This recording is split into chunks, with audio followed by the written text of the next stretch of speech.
বাঁশখালীতে যদি কোনো অলি আল্লাহর মাজারে কেউ হাত দিতে যায়, সে হাত ফেলা হবে, সে হাত ফেলা হবে, সে হাত কেটে ফেলা হবে।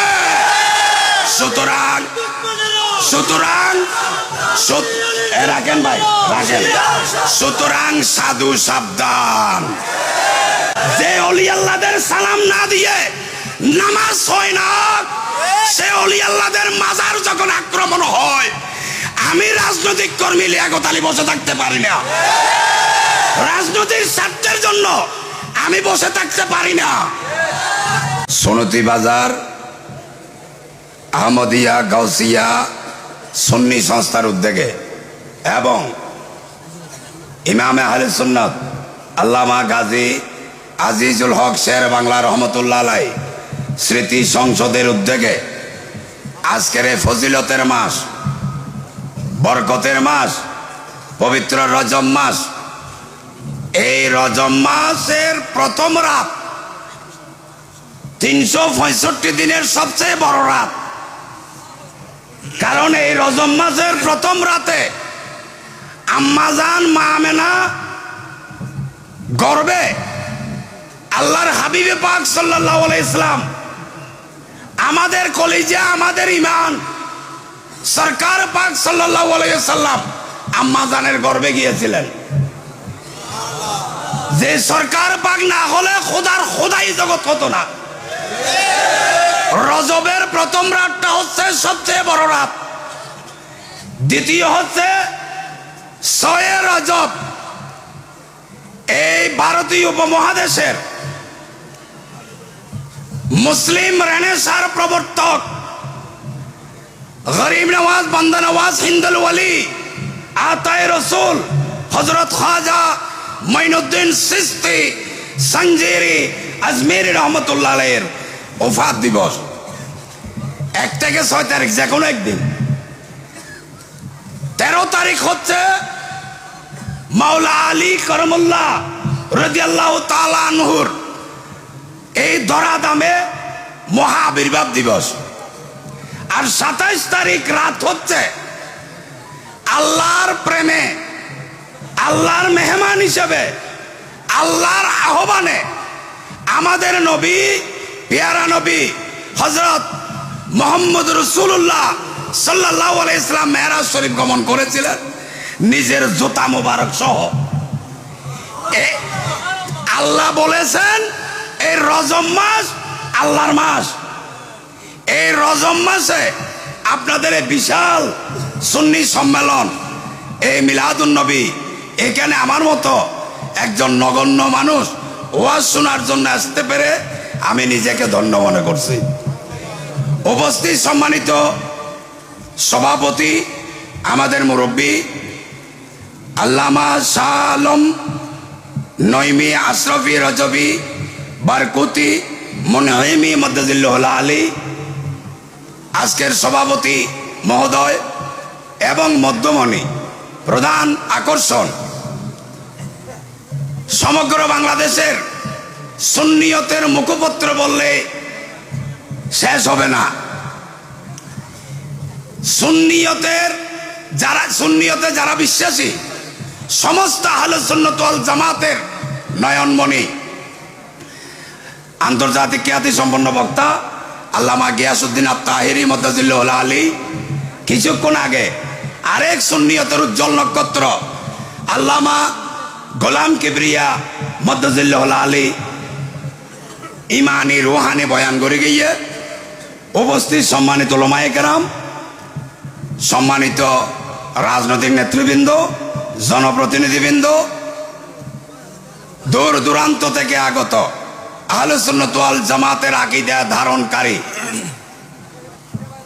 ইমানি ভাইয়েরা, আসসালামু আলাইকুম ওয়া রাহমাতুল্লাহি ওয়া বারাকাতুহু।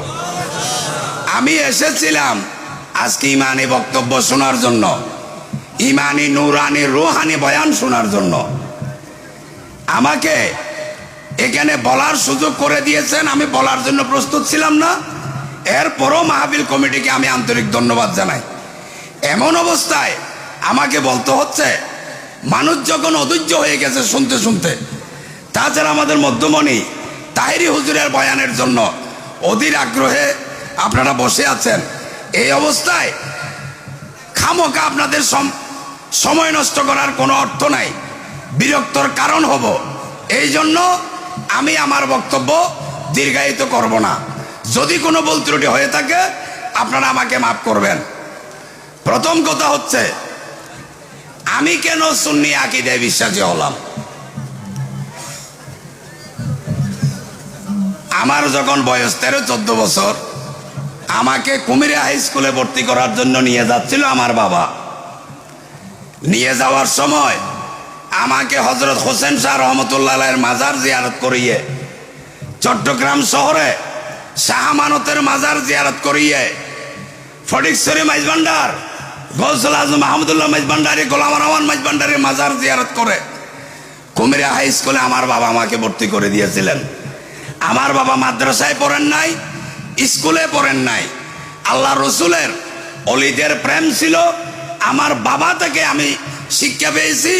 আমারটা প্রাতিষ্ঠানিক শিক্ষা নয়, আমারটা পারিবারিক শিক্ষা। আল্লাহ তোমার হাবিবের উসিলায় আমার বাবাকে তুমি জান্নাতের উচ্চ মাকাম দান করো। এবং সাথে সাথে আরো যেই সমস্ত মা বাবা আমাদের সুন্নি ভাইদেরকে সুন্নি আকীদায় নিজের সন্তানকে আকৃষ্ট করেছে, সকল মা বাবাকে ইয়া আল্লাহ তুমি জান্নাতের আলা মাকাম দান করো। এবার হচ্ছে, সাম্প্রতিক কালে আমাদের দেশে কি চলতেছে? মাজার ভাঙন চলতেছে। আমি রাজনীতি করি, বাংলাদেশে বিভিন্ন আকীদার মাহফিল হয়, সবার সাথে আমাদের সম্পর্ক রাখতে হয়, না হলে সবার থেকে একটু দূরত্ব বজায় রাখতে হয়। দুনিয়াবি রাজনীতির লোভে পড়ে অনেক দিন নীরব ছিলাম। যখন বাংলাদেশে আল্লাহর মাহবুব সরকার পাকের গোলামদের মাজার ভাঙা হয়, আমি লিয়াকত আলী বসে থাকতে পারি না।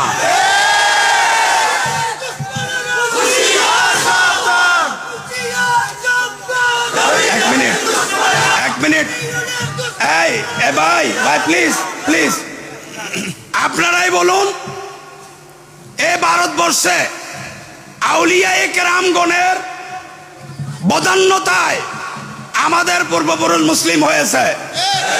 শাহজালালের আজানে 6 তলা বিল্ডিং তছতছ হয়ে গেছে গৌর গোবিন্দের। একটা জায়নামাজে করে 360 জন মানুষ পার করে দিয়েছে। এগুলো দেখে প্রথমে ভয়ে মুসলমান হয়েছে। খুলনার খান জাহান আলী ডাক দিলে কুমির এসে যায় সাগর থেকে, আবার চলে যেতে বললে চলে যায়। এগুলো দেখে ভয়ে আর কিছু হয়েছে। চট্টগ্রামে বদর আউলিয়া, মোহসেন আউলিয়া পাথরে করে যখন ভেসে আসলো, এগুলো দেখে আর কিছু হয়েছে। এরপরে আলিফ বা তা সা শিখতেছে, মাদ্রাসা হচ্ছে, কোরআন শিখতেছে, হাদিস শিখতেছে, বিভিন্ন কিতাব শিখতেছে। সে আউলিয়ায়ে কেরামগণের বদান্যতায় আমাদের পূর্বপুরুষ মুসলমান হয়ে আমাদেরকে মাদ্রাসায় ভর্তি করাইছে। আমরা মাদ্রাসা থেকে 2 পাতা পড়া পরে মাইক একটা পেলে তো অলিয়াদের গদ্দানে উঠি অলিয়াদের মাজার পর্যন্ত আমরা আজকে রাখতেছি না। আমি ধিক্কার জানাই। এ কারণে মানুষের কবরও হয়, মাজারও হয়। কবর হয় সাধারণ মুসলমানের, আমাদের মতো আপনাদের মতো মুসলমানের, আর মাজার হয় মুমিন মুত্তাকি সালেহিনের,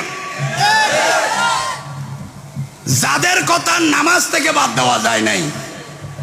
যে নামাজ আসসালাতু মিফতাহুল জান্নাহ বলে এবং সকল আলেমরা নামাজ নিয়ে কথা বলে, সেই নামাজে 2 রাকাত পড়ার পর যখন বসবেন, আত্তাহিয়াতু লিল্লাহি ওয়াস সালাওয়াতু ওয়াত তাইয়্যিবাতু আসসালামু আলাইকা আইয়ুহান নাবিয়্যু ওয়াসসালামু আলাইনা ওয়া আলা ইবাদিল্লাহিস সালিহিন। সালিহিন মানে কি? নেককার বান্দা। নেককার বান্দা কারা? ওলি আল্লাহরা। যে ওলি আল্লাহদের সালাম না দিয়ে নামাজ হয় না, সে অলি আল্লাহদের মাজার যখন আক্রমণ হয়, আমি রাজনৈতিক কর্মী লিয়াকত আলী বসে থাকতে পারি না। রাজনৈতিক স্বার্থের জন্য আমি বসে থাকতে পারি না। প্রিয় ভাইরা, অলিদের মাজার কেন ভাঙতেছেন? বলতেছে সেখানে গাঁজা খাইতেছে, নর্তন কুর্তন চলতেছে। আরে বেটা আহম্মক, বাংলাদেশে এমন কোন মাজার আছে মসজিদ ছাড়া? দেখাই দেন তো কোন মাজার মসজিদ ছাড়া আছে। আপনি মসজিদে না যাইয়া কোথায় কোন মেয়ে নাচতেছে, গাঁজা খাইতেছে, আপনি ওখানে কেন গেলেন? নিশ্চয় আপনি ওদের দলে, আপনি ওদের দলে। না হলে আপনি এগুলো খুঁজতে যাবেন কেন? এগুলা খুঁজতে যাওয়ার কারণ কি? ওখানে মসজিদ আছে, নামাজ পড়েন। আর প্রত্যেকটা মাজারে লেখা আছে না সেজদা দেওয়া হারাম? প্রত্যেকটা মাজারে। তো আপনি সেজদা দেবেনও কেন, ওখানে যাবেনও কেন? আর মাইজবান্ডারি নিয়ে অনেকে বিশুদ্ধার করে, এটা আমার বলতে হচ্ছে। আমি আবার ওলামায়ে কেরামদের জন্য বলছি না, আলেমরা আমার যে কোটি কোটি গুণ বেশি বুঝেন। আমার মতো যারা কোট প্যান্ট পরে, লুঙ্গি পরে, মাঝে মাঝে টুপি মাথায় দিই, আমাদেরকে বলতেছি আশা করি এরকম ঘটনা বাঁশখালীতে হবে না। বাঁশখালীতে যদি কোনো অলি আল্লাহর মাজারে কেউ হাত দিতে যায়, সে হাত কেটে ফেলা হবে, সে হাত কেটে ফেলা হবে, সে হাত কেটে ফেলা হবে। সুতরাং রাখেন ভাই, রাখেন। সুতরাং সাধু সাবধান।